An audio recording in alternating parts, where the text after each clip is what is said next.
ప్రతిరోజు మనము ప్రాక్టికల్గా బ్రోచర్ చేసుకుంటూ వెళ్ళాలి సార్, పబ్లిసిటీ చేసుకోవాలి. ఎగ్జాంపుల్ సీఎం చంద్రబాబు సార్ కూడా ఆయన కూడా ఇంటింటికి వెళ్తాడు. ఎందుకంటే మనం జనాల గురించి తెలుసుకోవాలి, సబ్జెక్ట్ జ్ఞానం తెలుసుకోవాలి.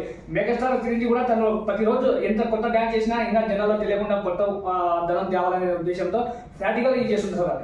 ఆ బేసిక్ చేసుకుని మనం కూడా మార్కెటింగ్లో ఖచ్చితంగా మనం ఇంటింటికి వెళ్ళాలి సార్. ఎందుకంటే నీ పేరు, నీ ఊరు, నీ సబ్జెక్టు నువ్వు ఏం చేస్తావో తెలియాలంటే మనం ఖచ్చితంగా మార్కెట్కి వెళ్ళాల్సిందే. ఒక పాలవాడు, ఒక పేపర్ వాడు ఖచ్చితంగా ఇంటింటికి వెళ్తారు. వాళ్ళు ఎప్పుడైతే ఒక 1 month 2 months 1 year వెళ్తారో వాళ్ళ పేరు అనేది మనకు నోటెడ్ అయిపోతుంది. కస్టమర్ దగ్గర ఈరోజు డబ్బులు రాకపోవచ్చు, కానీ ఖచ్చితంగా ఆ డబ్బులు వచ్చినప్పుడు నువ్వే గుర్తు రావాలి. నువ్వు గుర్తు రావాలంటే తనకు డైలీ పరిచయం చేసుకుంటూ ఉండాలి. ఇంకోటి ఏంటంటే మనం ఇక్కడ నేర్చుకుంటున్నాం అంటే సబ్జెక్టు ఒకటి మనకు పాత నీళ్ళు పోతుండాలి, కొత్త నీళ్ళు వస్తుండాలి, అంటే అప్డేట్ అవుతుండాలి. ఎగ్జాంపుల్గా చెప్తాను. ఇప్పుడు మామూలుగా జగపతి బాబు విలన్గా తీయకూడదు పాత్ర, ఎందుకంటే తనకి హీరో పాత్ర లేదు. కాబట్టి తను ఏమవుతున్నాడు,